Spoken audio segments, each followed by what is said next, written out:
नमस्कार दोस्तों, मैं डॉक्टर गोपाल कृष्ण राय, कार्डियोलॉजिस्ट।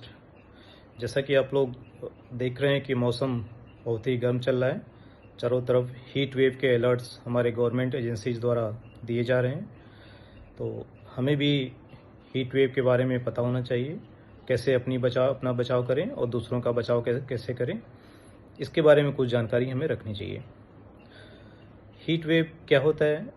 जब भी temperature more than 45 degree Celsius हो लगातार 2 दिन के लिए, या average temperature more than 5 degree हो, तो उसको हम लोग हीट वेव बोलते हैं। हीट वेव के क्या इफ़ेक्ट हो सकते हैं हमारे शरीर पे? माइल्डर फॉर्म में डिहाइड्रेशन हो सकता है, जिसको पानी की कमी शरीर में हो जाती है। Second is hypothermia, body temperature बढ़ जाना या फीवर हो जाना हीट के कारण। और एक्सट्रीम फॉर्म होता है हीट स्ट्रोक। जो लोग सबसे ज़्यादा प्रभावित होने के लिए वल्नरेबल होते हैं, जिनके चांसेस ज़्यादा होते हैं हीट वेव से इफेक्ट होने के लिए, जैसे बच्चे, बुजुर्ग, गर्भवती महिलाएं, वेंडर्स जो होते हैं, पुलिस, कंस्ट्रक्शन वर्कर, ये लोग हीट वेव की चपेट में आने के चांसेस ज़्यादा होते हैं। तो बचाव ही उपाय है। ये इस बात को सोच के हम लोग पहले बचाव के बारे में जानेंगे। एक तो आप जब भी ज़रूरी हो, इमरजेंसी हो, तभी आप घर के बाहर निकलें। घर पे रहते हुए आप घर के खिड़की दरवाजे बंद रखें, डार्क कलर के पर्दे रखें, बहुत ज़रूरत हो तभी बाहर निकलें। कोशिश करें कि सुबह 10 बजे से शाम 5 बजे तक, जब भी टेम्परेचर ज़्यादा हो, घर के बाहर ना निकलें। जब भी आप बाहर निकलें, जो आपका ड्रेस होना चाहिए वो कॉटन का कोशिश करिए पहने, पोरस हो, लूज फिटिंग का हो, टाइट ना हो। डार्क कलर के कपड़े जनरली आप अवॉइड करें। छाते लेके जाएं, हैट का प्रयोग करें, सनग्लास या डार्क चश्मे जो होते हैं उसका यूज़ करें, और साथ में पानी ज़रूर रखें। हॉट ड्रिंक का प्रयोग करने से बिल्कुल बचें, जैसे चाय, कॉफ़ी। कार्बोनेटेड वाटर भी नहीं लेना चाहिए।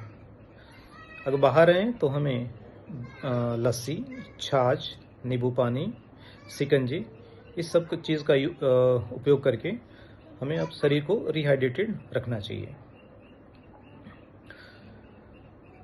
जो माइल्डर फॉर्म होता है, अगर आप हीट वेव के चपेट में आते हैं, हीट स्ट्रोक अगर आपको होता है, तो माइल्डर फॉर्म में आपको एंजाइटी होगी, थोड़ा इरिटेबल होंगे, फीवर होगा, थोड़ा टेम्परेचर बॉडी का हाई रहेगा और सर में दर्द बना रहेगा।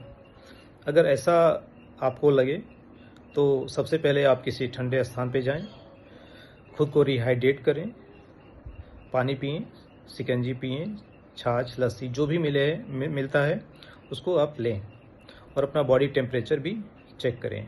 अगर फीवर है तो डॉक्टर की सलाह लें। भारी काम करने से बचें गर्मी के दिनों में। अगर टेम्परेचर बढ़ा हुआ है तो ये हैवी एक्सरसाइज से बचें। अगर ऐसा आपने किया, एक्सरसाइज किया है, हैवी काम किए हैं, कुछ बाहर निकलें, हीट के प्रभाव में आए हैं, अगर आपको क्रैम्प्स आ रहे हैं हाथ पैर में, स्पाज्म आ रहे हैं, तो आप हीट वेव के चपेट में आ गए हैं। ऐसे में आप खुद को रिहाइड्रेट करें और इलेक्ट्रॉल का उपयोग करें। जब भी आपको स्पाज्म होता है, उसमें आपको रिहाइड्रेशन के साथ साथ मिनरल की भी आवश्यकता होती है, इसलिए ज़्यादा से ज़्यादा इलेक्ट्रॉल का उपयोग करें, या ओरल रिहाइड्रेशन सोल्यूशन जो होता है उसका उपयोग करें। एक्सट्रीम फॉर्म में हीट स्ट्रोक जिसको बोलते हैं, उसमें बॉडी टेम्परेचर बिल्कुल बढ़ा हुआ रहेगा, टेम्परेचर गर्म रहेगा, साथ में कन्फ्यूजन की स्टेट में पेशेंट हो सकता है, उसको कन्वल्जन्स भी आ सकते हैं।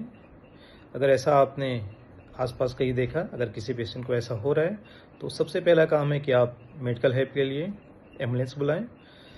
इस बीच में आप पेशेंट को कहीं ठंडी जगह पे ले जाएं, कोल्ड स्पॉन्जिंग करें, ठंडे कपड़े से पोंछें, पंखे चला दें ताकि बॉडी टेम्परेचर मेंटेन रहे, और जब तक मेडिकल हेल्प नहीं आती है ऐसा आप करते रहें। धन्यवाद।